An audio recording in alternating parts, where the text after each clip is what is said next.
Mon mari a jeté ma valise sur la pelouse et a changé les serrures pendant que sa petite amie regardait depuis la fenêtre de notre chambre. Les voisins ont tout filmé. Je n'ai pas pleuré.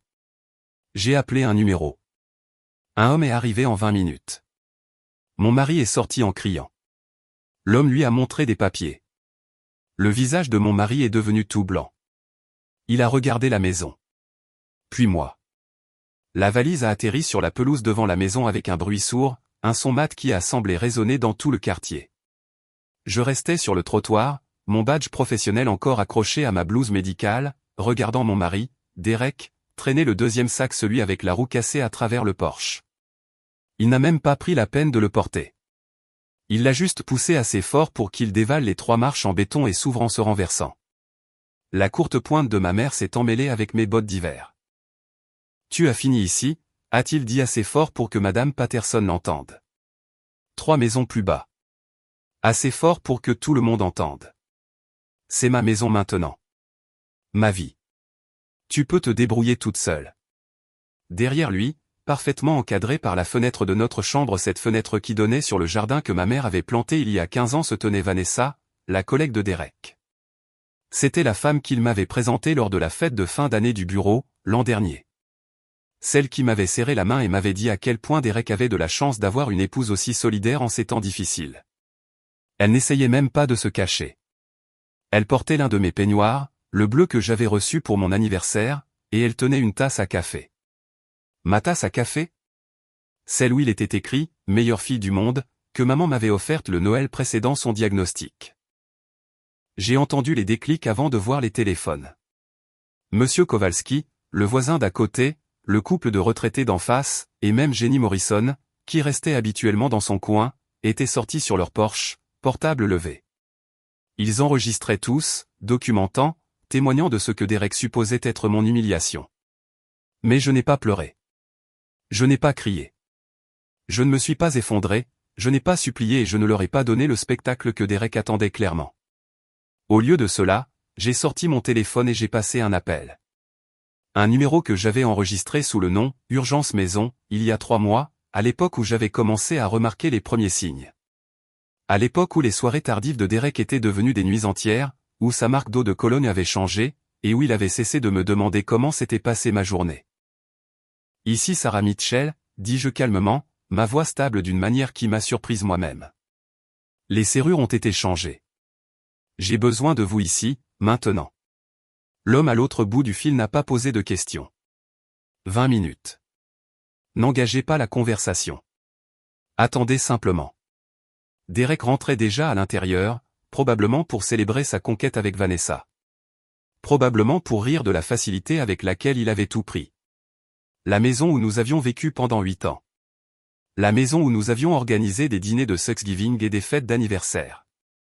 La maison où ma mère avait passé ces derniers mois, branchée à l'oxygène, regardant les infirmières de soins palliatifs aller et venir. La maison que Derek pensait lui appartenir. Je me suis assise sur ma valise, là, sur la pelouse, et j'ai attendu. Madame Patterson s'est précipitée avec une chaise pliante et une bouteille d'eau. Elle n'a rien dit, elle les a juste posées à côté de moi et a pressé mon épaule. Monsieur Kowalski est resté sur son porche, mais il enregistrait toujours. J'ai croisé son regard et il a hoché la tête une fois, délibérément. Jenny Morrison s'était déplacée sur les marches de son entrée, son téléphone stable, le visage sombre. Il savait, d'une manière ou d'une autre, sans que je dise un mot, ils savaient tous qu'il ne s'agissait pas d'une simple fin de mariage. C'était tout autre chose. Exactement 19 minutes plus tard, une berline argentée s'est rangée le long du trottoir. L'homme qui en est sorti portait un costume qui avait connu des jours meilleurs, tenait une mallette en cuir qui semblait plus vieille que moi, et avait le genre de visage qui avait probablement vu toutes les variantes de la laideur humaine que le système judiciaire a à offrir. Il s'est dirigé vers moi avec détermination, mais sans urgence, et m'a tendu la main. Madame Mitchell. Je suis Richard Brennan, l'avocat de votre mère. Il l'a dit assez fort pour que les voisins entendent. Assez fort pour que Derek entende, s'il écoutait. Il est à l'intérieur, ai-je dit simplement. Richard a hoché la tête et a marché droit vers la porte d'entrée. Il n'a pas frappé. Il a sonné 3 fois, fort et avec insistance, comme un flic l'aurait fait. Je pouvais entendre les pas lourds de Derek traverser la maison. La porte s'est ouverte et Derek a rempli l'encadrement, le visage déjà rouge. Qui diable êtes-vous? C'est une propriété privée. Vous êtes en violation de domicile. En fait, a dit Richard, sa voix portant ce ton particulier que les avocats utilisent lorsqu'ils sont sur le point de gâcher la journée de quelqu'un, c'est vous qui êtes en violation de domicile. Je suis ici au nom du propriétaire légal. Il a levé une épaisse enveloppe Kraft. Ceci est pour vous. Je vous suggère de les lire attentivement. Vous avez 72 heures pour quitter les lieux. Le visage de Derek est passé du rouge au violet. De quoi parlez-vous? C'est ma maison. J'habite ici depuis 8 ans. Mon nom est sur le. Votre nom n'est sur rien, l'a interrompu Richard. Votre nom a été retiré de l'acte de propriété il y a 18 mois, par un processus légal de rétrocession initié par Madame Eleanor Mitchell avant son décès. La maison n'a jamais été une propriété commune. Elle a été héritée par Eleanor de ses parents en 1987, et elle a transféré la propriété exclusive à sa fille, Sarah Mitchell, dans un acte enregistré daté du 15 mars de l'année dernière. Vous n'avez actuellement aucun droit légal d'être ici, et encore moins de changer les serrures ou de sortir les affaires du véritable propriétaire. J'ai regardé le visage de Derek changer. Le violet s'est estompé, le laissant pâle, sa bouche s'ouvrant et se fermant sans aucun son. Derrière lui, Vanessa était apparue dans le couloir, portant toujours mon peignoir, son expression passant d'une confiance suffisante à la confusion. C'est impossible, a finalement réussi à dire Derek. Ce n'est pas Eleanor m'aurait dit. Sarah m'aurait. Madame Eleanor Mitchell n'était pas tenue de vous informer de ses décisions de planification successorale, et compte tenu de la documentation que nous avons concernant vos activités pendant sa dernière maladie, je dirais que sa discrétion était à la fois justifiée et sage. Richard a sorti une deuxième feuille de papier. Ceci est une ordonnance d'éloignement temporaire, effective immédiatement. Vous ne devez pas jeter, endommager ou retirer tout bien de ces lieux au-delà de vos vêtements et effets personnels. Toute violation entraînera une arrestation immédiate. Derek a arraché les papiers des mains de Richard, ses yeux les parcourant frénétiquement. J'ai pu voir le moment où il est tombé sur la section pertinente, car tout son corps s'est raidi. Ses yeux se sont tournés vers moi, écarquillé et incrédule. Tu savais, a-t-il dit, la voix brisée. Tu savais tout ce temps, et tu n'as rien dit. Je l'ai découvert il y a 3 mois, ai-je répondu, toujours assise sur ma valise sur la pelouse. L'avocat de maman m'a contacté après le règlement de la succession, m'a envoyé des copies de tout, le nouvel acte, les documents de fiducie, le rapport d'enquête. Enquête? Vanessa a parlé pour la première fois, sa voix plus aiguë que dans mon souvenir. Quelle enquête? Richard a souri, et ce n'était pas un sourire amical. Madame Eleanor Mitchell a engagé un détective privé au cours de la dernière année de sa vie. Elle a documenté de manière assez approfondie la liaison entre elles. Mitchell et vous-même, incluant les dates, les lieux, et le timing plutôt malheureux de vos rencontres spécifiquement pendant les visites à l'hôpital et les séances de soins palliatifs. Il a sorti un 3e document. Nous avons des photos, horodatées, géolocalisées, y compris le soir du 3 mars, lorsque M. Mitchell a dit à sa femme qu'il restait tard au bureau pour gérer de la paperasse, alors qu'il était en réalité au Marriott du centre-ville. C'était la même nuit où Madame Eleanor Mitchell est tombée dans sa salle de bain, et où Sarah a dû appeler une ambulance seule parce que son mari ne répondait pas à son téléphone. Le silence qui a suivi était absolu. Même les oiseaux semblaient avoir cessé de chanter. La main de Derek tenant les papiers tremblait. Il a regardé la maison, puis moi, puis à nouveau les papiers. Eleanor savait. Quelle quantité de tout ça? A-t-il demandé, sa voix à peine au-dessus d'un murmure. Tout, a répondu Richard. Elle a su pendant environ 6 mois avant de décéder. Elle vous a regardé prétendre soutenir votre femme tout en la trahissant. Elle a documenté votre négligence financière, votre abandon émotionnel et votre tromperie continue. Et ensuite, elle s'est assurée de manière absolue que vous ne pourriez plus jamais rien prendre à sa fille. Derek a trébuché en arrière, heurtant Vanessa, qui a croisé ses bras autour d'elle-même. Mon peignoir, le cadeau de ma mère, avait soudain l'air obscène sur elle. Il y a plus, a continué Richard. Et j'ai entendu le changement dans son ton. C'était la partie que même moi je ne connaissais pas encore. Monsieur Mitchell, nous avons également découvert certaines irrégularités financières préoccupantes qui doivent être traitées. Au cours des 3 dernières années, vous avez tenté de contracter plusieurs prêts en utilisant cette propriété comme garantie. Le visage de Derek, qui avait commencé à reprendre un peu de couleur, est redevenu blanc. C'est la norme. Les propriétaires font ça tout le temps. Les propriétaires qui possèdent réellement la maison, oui. Mais vous ne possédiez pas cette maison, ce qui signifie que vous avez falsifié des documents de propriété. Plus précisément, vous avez imité la signature de Madame Sarah Mitchell sur une demande de refinancement il y a 2 ans, et sur une demande de prêt hypothécaire il y a 14 mois. Les prêteurs sont en train d'être informés au moment où nous parlons, et ils se tourneront vers vous personnellement pour le remboursement. Nous parlons d'environ 127 000 $ de prêts frauduleux. Les mots ont flotté dans l'air comme de la fumée. J'ai senti mon souffle se couper. 127 000 $. Derek avait volé la maison, il m'avait volé, il avait volé l'héritage de ma mère, et je n'en avais aucune idée. J'avais besoin de cet argent, a dit Derek, mais sa voix avait perdu toute combativité.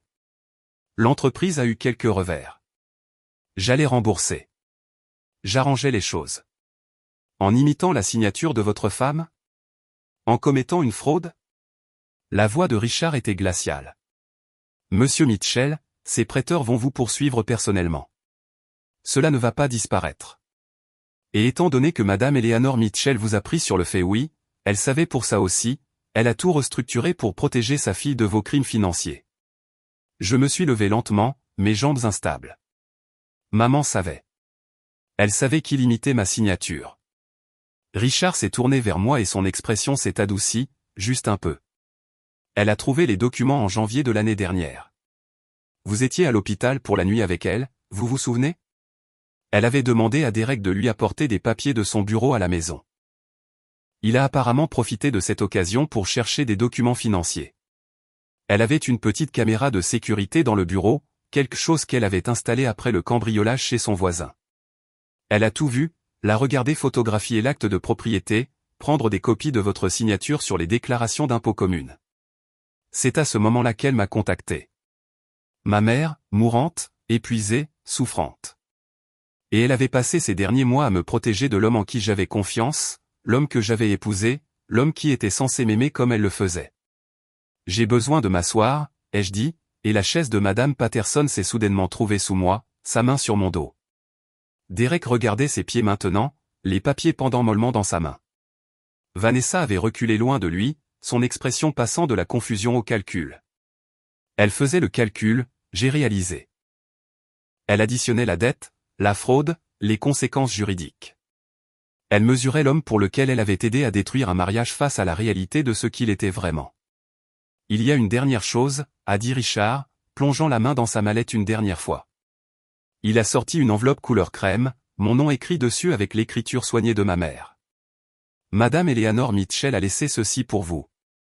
Elle voulait que vous l'ayez aujourd'hui, spécifiquement. Elle avait anticipé ce scénario, les serrures changées, la tentative d'expulsion. Elle a mis en place un déclencheur avec le bureau d'enregistrement du comté. Au moment où un changement a été déposé concernant cette propriété sans votre autorisation, j'ai été automatiquement notifié. Elle connaissait son gendre assez bien pour prédire exactement comment cela se déroulerait. J'ai pris l'enveloppe avec des mains tremblantes. L'écriture de ma mère, les derniers mots qu'elle m'écrirait jamais. Je voulais la déchirer immédiatement. Je voulais attendre d'être seul. Je voulais hurler, pleurer et rager contre l'injustice de tout cela, qu'elle ait dû passer ces derniers jours à me protéger au lieu d'être simplement ma mère, de me laisser prendre soin d'elle sans ce poids. Je peux lire ça à l'intérieur, ai-je demandé. Dans ma maison? Richard a souri, et cette fois, le sourire a atteint ses yeux. C'est votre maison, Madame Mitchell. Vous pouvez y faire ce que vous voulez. Je me suis levé et je suis passé devant Derek.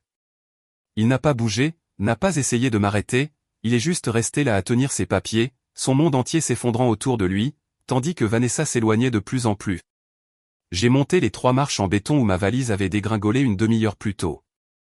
La porte d'entrée était toujours ouverte. Madame Patterson avait déjà commencé à rassembler mes affaires éparpillées, pliant la courte pointe de ma mère avec des mains douces. Monsieur Kowalski appelait quelqu'un, probablement sa fille qui travaillait pour le bureau du procureur. Jenny Morrison avait baissé son téléphone mais n'avait pas supprimé la vidéo. Ils avaient tout vu, tout enregistré. La preuve de l'expulsion illégale de Derek. La preuve de mon droit de retour. Je suis entré dans ma maison. La maison de ma mère, désormais la mienne. Et l'odeur familière m'a frappé. Café et vanille, les bougies que j'achetais toujours. Mais en dessous, quelque chose d'aigre. L'odeur de la trahison, de violation que je ne pouvais pas encore nommer. Le parfum de Vanessa dans le couloir. Des chaussures étranges près de la porte, une veste que je ne reconnaissais pas sur le porte-manteau. Depuis combien de temps cela durait-il? Combien de fois avait-il été ici ensemble pendant que je faisais des doubles gardes à l'hôpital, essayant de payer des traitements qui achèteraient à ma mère quelques mois de plus, quelques jours de plus? Combien de fois Derek l'avait-il amené dans notre maison, dans notre lit, dans l'espace que ma mère s'était battue si fort pour protéger pour moi? J'ai traversé le salon, passé le canapé où maman avait passé ces dernières semaines quand les escaliers étaient devenus trop difficiles, passé l'étagère remplie de ses romans préférés ceux qu'elle me lisait enfant, et puis à nouveau quand elle ne pouvait plus tenir les livres elle-même. Je suis entré dans la cuisine où nous avions eu notre dernière vraie conversation, où elle m'avait tenu la main et m'avait dit qu'elle était fière de moi, que j'étais plus forte que je ne le savais. Elle savait pour Derek, pour Vanessa, pour la falsification et elle m'avait souri et m'avait dit que j'étais assez forte pour gérer ce qui allait arriver. Je me suis assise à la table de la cuisine, sa table, celle qu'elle avait héritée de sa propre mère, et j'ai ouvert l'enveloppe. La lettre à l'intérieur faisait 3 pages, écrite dans cette écriture soignée qui s'était détériorée au cours de ces derniers mois, alors que les médicaments contre la douleur faisaient trembler ses mains. Mais chaque mot était lisible. Chaque mot était intentionnel. Ma très chère Sarah, si tu lis ceci, c'est que j'avais raison à propos de Derek. J'aurais aimé ne pas l'être. J'aurais aimé pouvoir me tromper sur cette seule dernière chose avant de te quitter. Mais je ne me suis pas trompé, et j'en suis profondément désolé. Je veux que tu saches que découvrir la vérité sur ton mari n'est pas ce qui m'a le plus blessé ces derniers mois. Ce qui m'a fait mal, c'était de te voir tout sacrifier ton sommeil, ta santé, ton bonheur pour prendre soin de moi pendant qu'il te trahissait. Tu rentrais de l'hôpital épuisé au-delà de toute mesure et tu me racontais ta journée. Tu souriais et tu disais que Derek tenait le fort, qu'il s'occupait des choses à la maison, qu'il te soutenait. Et je devais te sourire en retour et prétendre que je ne connaissais pas la vérité. Mais je ne pouvais pas te le dire. Pas à ce moment-là. Tu avais trop de choses à gérer. Et j'avais besoin que tu te concentres sur le temps qu'il nous restait, pas sur sa trahison. Alors j'ai décidé de m'en occuper moi-même, de la seule manière que je pouvais. La maison a toujours été à mon nom seul. Le savais-tu? Ton père et moi l'avons achetée ensemble en 1987, mais à son décès, elle est devenue ma propriété exclusive. Quand tu as épousé Derek, il a supposé qu'il avait été ajouté à l'acte. Je l'ai laissé supposer, mais je ne l'ai jamais fait. Quelque chose chez lui m'a toujours fait hésiter. Je me disais que j'étais trop protectrice, que chaque mère s'inquiète pour le mari de sa fille. Mais l'instinct compte, Sarah. Le mien avait vu juste. Quand j'ai engagé le détective privé et confirmé la liaison, j'ai ressenti quelque chose que je n'avais pas ressenti depuis des années. Une clarté absolue. Je savais exactement ce que je devais faire. J'ai transféré la maison entièrement à ton nom via une fiducie irrévocable. Je me suis assuré que le nom de Derek n'y soit jamais attaché. J'ai documenté sa liaison, sa négligence financière, sa falsification de ta signature. Et j'ai mis en place un système avec Richard pour te protéger au moment où Derek montrerait complètement son vrai visage. J'aimerais pouvoir être là pour te serrer dans mes bras quand tu liras ceci. J'aimerais pouvoir te dire en personne que ce n'est pas ta faute. La trahison de Derek est son choix, son défaut de caractère, son échec. Tu n'es pas responsable de la capacité d'une autre personne à tromper. Il y a autre chose dans cette enveloppe. Un chèque de 40 000 $. C'est de l'argent que j'ai économisé en refusant certains traitements au cours de mes derniers mois. Des traitements qui auraient prolongé ma vie de peut-être 6 à 8 semaines, mais qui m'auraient laissé à l'agonie et t'auraient laissé endetté. J'ai choisi de quitter ce monde un peu plus tôt, avec moins de douleur, et de t'offrir la liberté à la place. Je sais que tu voudras contester ce choix. Tu te sentiras coupable, comme si tu avais dû insister pour ces traitements, te battre plus fort, faire plus. Mais Sarah, tu as tout fait. Tu m'as donné le plus beau cadeau, ta présence. Tu es restée. Tu m'as tenu la main. Tu m'as fait la lecture. Tu m'as fait rire même quand je pouvais à peine respirer. Tu étais exactement la fille que j'avais toujours espéré élever. Derek t'a quitté pendant la période la plus difficile de ta vie. Cela te montre qui il est. Cette maison, cet argent, cette protection juridique, cela te montre qui je suis, qui nous sommes. Des femmes qui se soutiennent. Des femmes qui protègent ceux qui comptent. Utilise l'argent comme tu en as besoin. Rembourse tes dettes. Prends congé du travail. Voyage quelque part où j'ai toujours voulu t'emmener. Ou, et je pense que tu aimeras cette idée, utilise-le pour aider d'autres femmes qui traversent ce que tu traverses. Lance quelque chose. Construis quelque chose. Crée un espace où les femmes peuvent retrouver leur force. La maison se souvient de la loyauté, Sarah. Elle se souvient de qui est resté et de qui est parti. Elle se souvient de chaque repas que nous avons cuisiné ensemble, de chaque fête célébrée, de chaque soirée tranquille où tu t'asseyais avec moi et me laissais simplement être ta mère. Derek n'a jamais vraiment fait partie de cela. Il était un invité qui a abusé de son hospitalité. Maintenant, c'est à toi de décider de la suite. Tu as le pouvoir. Tu as les ressources. Tu as le droit légal sur chaque centimètre de cette propriété. Et tu as ma foi absolue que tu construiras quelque chose de beau à partir de ces décombres. Je t'aime plus que les mots ne peuvent l'exprimer.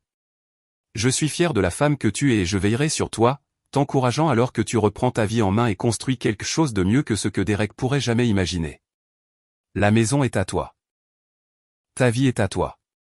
Choisis sagement qui tu laisses entrer dans les deux. Avec tout mon amour, pour toujours. PS garde la courte pointe. Elle était à ta grand-mère, et à sa mère avant elle. 4 générations de femmes fortes, t'aimant toutes. Nous ne partons nulle part. J'ai lu la lettre 3 fois avant que les larmes ne viennent finalement. Pas parce que Derek avait jeté mes affaires sur la pelouse. Pas à cause de la liaison, ni de la falsification, ni de la trahison. Mais parce que ma mère, mourante et souffrante, avait passé ces derniers mois à me protéger. Parce qu'elle avait choisi de quitter ce monde plus tôt que nécessaire pour que je puisse avoir ma liberté. Parce qu'elle m'avait assez aimé pour gérer la laideur afin que je n'ai pas à l'affronter seul. Le chèque a glissé d'entre les pages. 40 000 $ à mon nom, daté de la semaine précédant sa mort. L'argent qu'elle avait économisé en souffrant moins, en prenant moins de médicaments contre la douleur, en abrégeant les soins palliatifs. L'argent qu'elle avait choisi de me laisser au lieu de le dépenser pour elle-même. J'ai entendu des pas derrière moi et je me suis raidi, mais c'était Richard Brennan, pas Derek. J'ai donné à votre mari la documentation complète, a-t-il dit doucement. Les informations sur les prêts, les accusations de fraude, les preuves de la liaison.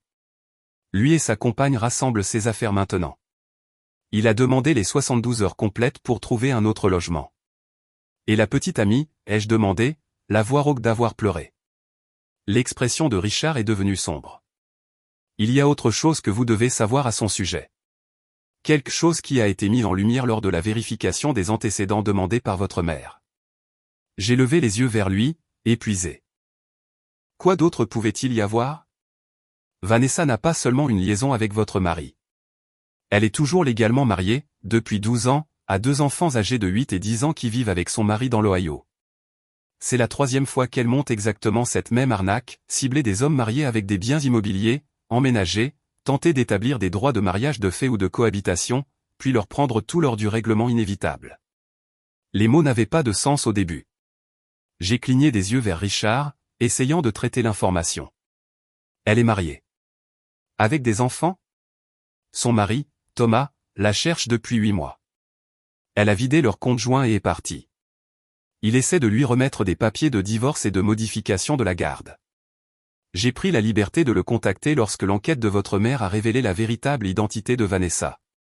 Il est en route. Il devrait arriver d'ici 1 heure. J'ai commencé à rire. Je ne pouvais pas m'en empêcher. La situation était si absurde, si complètement ridicule, que le rire était la seule réponse sensée. Derek n'avait pas seulement détruit notre mariage pour une liaison. Il l'avait détruit pour une femme qui l'arnaquait. Une femme qu'il avait probablement ciblée délibérément, évalué ses actifs, manipulé son entrée dans sa vie avec l'objectif explicite de tout prendre. Et il pensait être celui qui contrôlait la situation, pensait être celui qui menait la danse. Est-ce que Derek le sait? Ai-je demandé. Pas encore. J'ai pensé que vous voudriez peut-être être là quand Thomas arrivera. C'est votre maison après tout. Votre choix de permettre ou non que cette conversation ait lieu ici. J'y ai réfléchi. J'ai pensé au visage de Derek quand il avait ouvert la porte à Richard. J'ai pensé à la manipulation soigneuse de Vanessa, sa performance à la fête de fin d'année, la façon dont elle avait porté mon peignoir comme un trophée.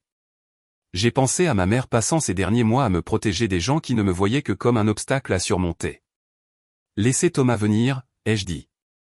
Je veux que Derek voie exactement ce contre quoi il a échangé son mariage. Je veux qu'il comprenne la profondeur de sa propre bêtise. Richard a hoché la tête avec approbation.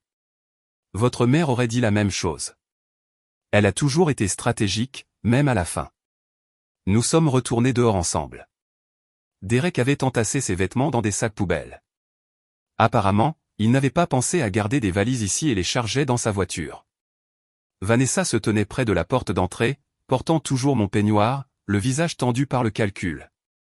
Elle avait entendu Richard mentionner les accusations de fraude.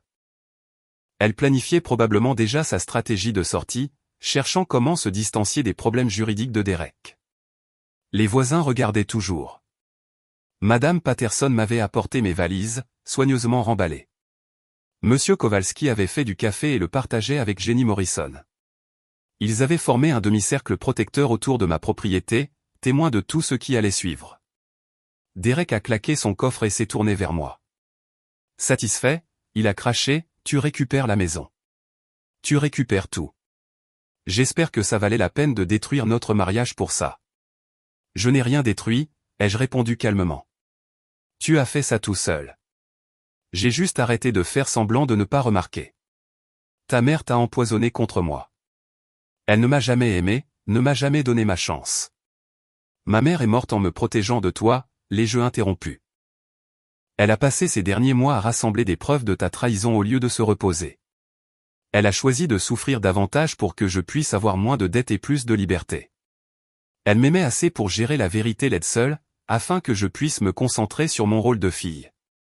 Tu n'as même pas réussi à être fidèle pendant que je l'aidais à mourir.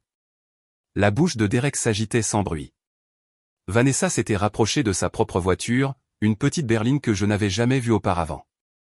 Elle calculait sa fuite, ai-je réalisé, composant probablement déjà l'histoire qu'elle raconterait à sa prochaine cible, le prochain homme marié qu'elle viserait.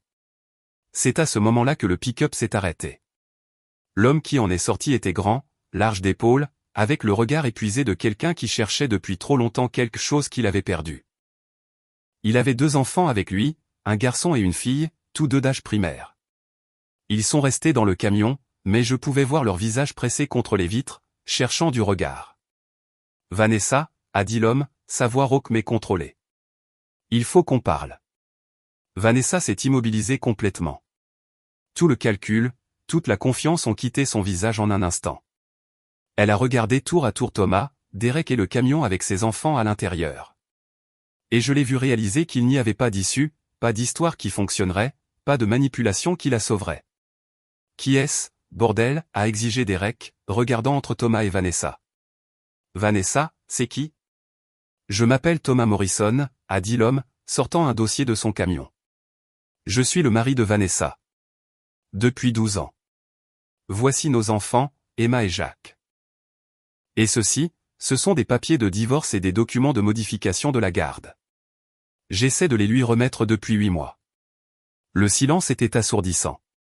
Le visage de Derek est passé par la confusion, l'incrédulité, le choc, et finalement la compréhension. Il s'est tourné lentement vers Vanessa. « Tu es marié » a-t-il dit d'un ton plat. « Tu as des enfants. »« Ce n'est pas ce que tu crois » a commencé Vanessa. Mais Thomas l'a coupé. « C'est exactement ce qu'il croit. C'est ce que tu fais, Vanessa. Tu trouves des hommes mariés avec des biens, tu emménages avec eux, tu établis ta résidence, puis tu revendiques des droits de mariage de fait ou de cohabitation quand les choses s'effondrent. Tu l'as fait dans l'Ohio avant qu'on se marie. Tu l'as fait en Pennsylvanie il y a 3 ans, oui, j'ai découvert ça et maintenant ici. Tu n'allais jamais rester avec lui, Derek. Tu allais lui prendre tout ce que tu pouvais et passer au suivant. » Derek a trébuché en arrière, sa main allant à sa poitrine comme s'il avait été frappé. « Tu m'as dit que tu m'aimais. Tu m'as dit qu'on construisait une vie ensemble. Tu as dit à ta femme que tu travaillais tard pendant que tu étais avec moi, » a répliqué Vanessa, sa voix devenant vicieuse maintenant que sa couverture était grillée. « Tu n'es pas exactement innocent ici, Derek. Tu voulais ça. Tu voulais quelqu'un qui te fasse sentir jeune et important. Eh bien, félicitations. Tu as eu exactement ce que tu méritais. Thomas s'est approché de Vanessa avec les papiers. Tu dois signer ça. Tu dois revenir dans l'Ohio et faire face à l'audience de garde. Emma et Jacques méritent mieux que ça. Ils méritent une mère qui ne disparaît pas constamment pour arnaquer des hommes mariés. Les enfants dans le camion pleuraient maintenant. Je pouvais les voir à travers les vitres, le garçon avec son bras autour de sa jeune sœur. Tous deux regardant leur mère affronter les conséquences de ses choix. Mon cœur s'est brisé pour eux d'une manière qu'il ne s'était pas brisé pour moi-même. Ils n'avaient rien choisi de tout cela. Ils n'étaient que des dommages collatéraux dans la poursuite sans fin de leur mère pour de l'argent facile et des vies volées. Vanessa a arraché les papiers à Thomas, les mains tremblantes. D'accord, je vais signer. Je vais rentrer, mais je n'abandonne pas la garde. Tu les as abandonnés, a dit Thomas, la voix chargée d'émotion. Tu as vidé notre compte en banque et tu les as laissés sans un mot. Le tribunal ne te donnera rien au-delà de visites supervisées, et ça, c'est seulement si tu as de la chance. Derek fixait toujours Vanessa comme s'il ne l'avait jamais vue auparavant. Tu m'utilisais, a-t-il dit lentement, la réalité s'imposant enfin. Tout ce temps, tout ce que tu as dit, tout ce qu'on a fait. Oh, grandis un peu, a claqué Vanessa, enlevant mon peignoir et le jetant par terre. En dessous, elle portait un jean et un débardeur, des vêtements clairement prêts pour une sortie rapide. Tu crois que tu étais spécial? Tu crois que ce qu'on avait était réel? Tu n'es qu'un autre homme qui pensait mériter plus que ce qu'il avait. Tu étais pratique. C'est tout. Elle a attrapé un petit sac à l'intérieur de la maison apparemment, elle gardait un sac prêt à partir juste au cas où et s'est précipitée vers sa voiture. Thomas l'a suivi avec les papiers, le visage sombre. Ils ont eu un échange rapide et dur que je n'ai pas pu entendre. Et puis Vanessa a démarré en trombe, sa voiture laissant des traces de pneus sur la rue. Thomas est resté là un moment à la regarder partir, puis s'est tourné vers Derek. Je dirais que je suis désolé, mais honnêtement, tu l'as aidé à abandonner ses enfants. Tu savais qu'elle était mariée? Je ne savais pas, a insisté Derek, mais sa voix était faible. Elle m'a dit qu'elle était divorcée, que son ex était violent. Je pensais que je l'aidais à s'échapper. Elle t'a dit ce que tu voulais entendre, l'a interrompu Thomas. La même chose qu'elle a dite au gars en Pennsylvanie. La même chose qu'elle a probablement dite à celui d'avant. Tu ne sauvais personne. Tu étais juste une cible facile. Thomas est retourné à son camion, les épaules lourdes de fatigue. Avant de monter, il m'a regardé. Je suis désolé que vous ayez été mêlé à ça. Ma femme ex-femme elle détruit des vies. C'est ce qu'elle fait. J'espère que vous vous en sortirez. Je m'en sortirai, ai-je dit, et je le pensais vraiment. Prenez soin de ses enfants. Il a hoché la tête et est parti. Le garçon et la fille sur la banquette arrière se sont retournés pour regarder par la vitre arrière, leur visage encore taché de larmes. Je me suis demandé de quel genre de thérapie ils auraient besoin, quel problème de confiance ils porteraient, combien d'années il leur faudrait pour se sentir à nouveau en sécurité. Derek se tenait dans l'allée, entouré de sacs poubelles remplis de ses affaires, le visage de la couleur d'un vieux journal. Toute sa confiance, tout son contrôle, toutes ses hypothèses sur le déroulement de cette journée avaient volé en éclats. Il avait jeté ma valise sur la pelouse en pensant être le vainqueur, en pensant avoir gagné, et il avait tout perdu. La maison était à moi. Sa petite amie était une escroc fuyant des papiers de divorce et des batailles pour la garde. Il devait plus de 100 000 $ de prêts frauduleux qui le suivraient pour toujours. Et chaque voisin de la rue avait regardé cela se produire, l'avait enregistré, avait été témoin de sa destruction complète. Je dois y aller, a-t-il dit finalement, sa voix à peine audible. Je dois trouver où loger. Vous avez 72 heures, lui a rappelé Richard. Utilisez-les pour retirer vos effets personnels. Tout ce qui restera après cela deviendra la propriété du propriétaire et sera éliminé. Derek a hoché la tête mécaniquement et est retourné à l'intérieur. Je l'ai entendu bouger, ouvrir des tiroirs, sortir des vêtements des placards. Les bruits d'une vie en train d'être démantelée. Les sons des conséquences qui arrivent. Madame Patterson m'a apporté une tasse de café fraîche. Votre mère était une femme intelligente, a-t-elle dit doucement. Elle savait exactement ce qu'elle faisait. Elle l'a toujours su, ai-je convenu, enveloppant mes mains autour de la tasse chaude, même si je ne l'avais pas vue. M. Kowalski s'est approché avec son téléphone. J'ai envoyé les vidéos à ma fille. Elle travaille au bureau du procureur. Étant donné les accusations de fraude et la tentative d'expulsion illégale, ils voudront cela comme preuve. Est-ce que ça vous va? Plus que ça, ai-je dit. Merci, à vous tous, d'avoir été là, d'avoir enregistré, de ne pas avoir détourné le regard. C'est ce que font les voisins, a dit Jenny Morrison en nous rejoignant. On veille les uns sur les autres. Votre mère m'aidait avec mon jardin chaque printemps. Elle disait que ça lui rappelait sa propre mère qui lui apprenait à planter. Je lui devais ça. Et je vous le dois. Quoi que ce soit dont vous ayez besoin, demandez simplement. Derek a émergé 1 heure plus tard avec le dernier de ses sacs. Il ne m'a pas regardé. Il n'a regardé aucun des voisins. Il a juste tout chargé dans sa voiture avec une précision mécanique, le visage vide, les mouvements raides. Quand il est finalement parti, j'ai senti quelque chose se relâcher dans ma poitrine. Une tension que je portais depuis des mois, peut-être des années, sans m'en rendre compte.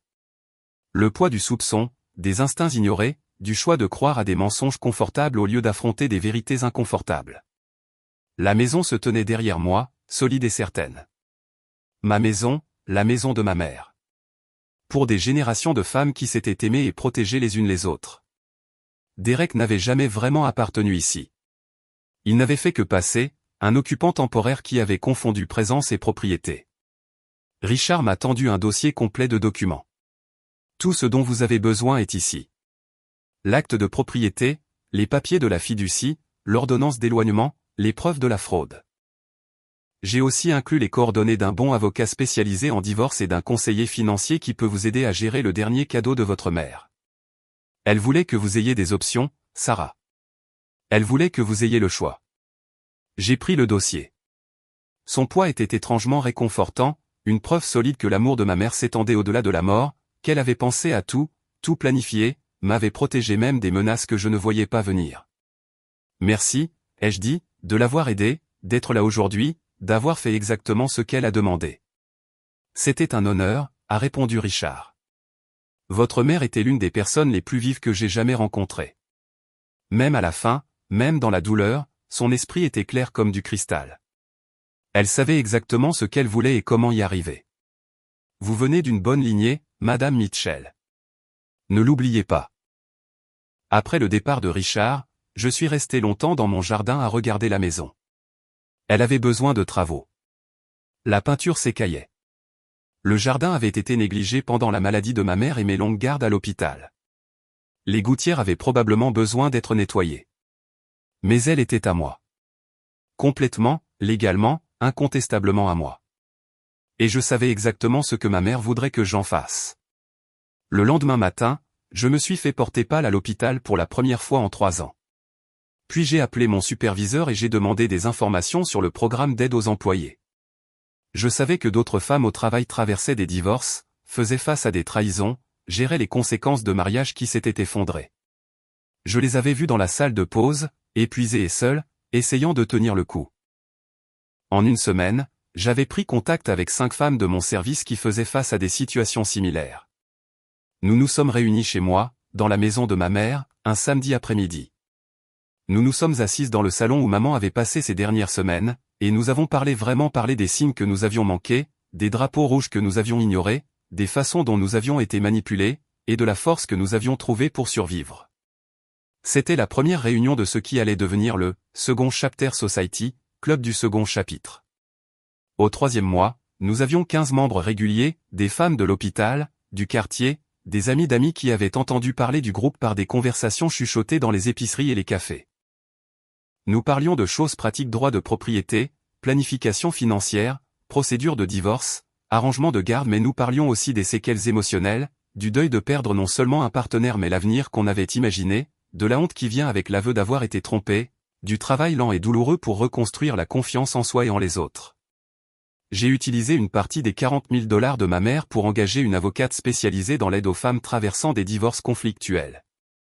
Elle venait à la maison 1 fois par mois pour répondre aux questions et examiner bénévolement les dossiers de toute femme qui ne pouvait pas se permettre ses honoraires habituels. Une autre partie est allée à un conseiller financier qui donnait des cours sur la littératie financière et l'indépendance. Le reste, je l'ai économisé, sachant qu'il y aurait des urgences, des situations où l'une de nous aurait besoin d'aide et n'aurait nulle part où aller. Les papiers du divorce de Derek sont arrivés rapidement. Il n'a rien contesté. Il ne pouvait pas se permettre de contester quoi que ce soit, en réalité, compte tenu des accusations de fraude et de la dette qu'il avait accumulée. Il avait emménagé dans un appartement en sous-sol à l'autre bout de la ville et occupé un deuxième emploi pour rembourser les prêts qu'il avait contractés illégalement. J'ai entendu par des connaissances communes qu'il avait vieilli de 10 ans en 6 mois, qu'il parlait à peine à quiconque, qu'il était devenu une mise en garde vivante à son bureau. Je n'avais pas pitié de lui, mais je ne ressentais pas non plus la rage brûlante à laquelle je m'étais attendu. Principalement, je ressentais du soulagement. Le soulagement que ma mère m'ait protégé. Le soulagement d'être sorti de là avant que Derek ne puisse faire plus de dégâts. Le soulagement que la maison, cet espace qui contenait les souvenirs de 4 générations de femmes, ait été sauvé. Vanessa a complètement disparu. Thomas a obtenu la garde complète d'Emma et Jacques. Et d'après ce que j'ai entendu via le réseau de commérage de la petite ville qui nous reliait tous, les enfants allaient mieux. La thérapie, la stabilité, la présence inébranlable de leur père, ça aidait. J'ai envoyé une carte à Thomas 6 mois après que tout soit arrivé, juste un mot simple disant « J'espère qu'il guérisse ». Il a renvoyé une photo des enfants souriant le premier jour d'école. Pas besoin de mots.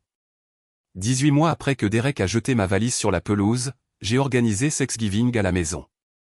23 femmes sont venues, plus certains de leurs enfants, plus Madame Patterson et son mari, plus M.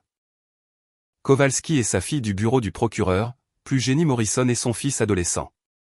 Nous avons rempli chaque pièce, chaque chaise, chaque surface avec de la nourriture et des rires, et le genre de joie chaotique qui vient des gens qui ont survécu à quelque chose de terrible et en sont sortis de l'autre côté.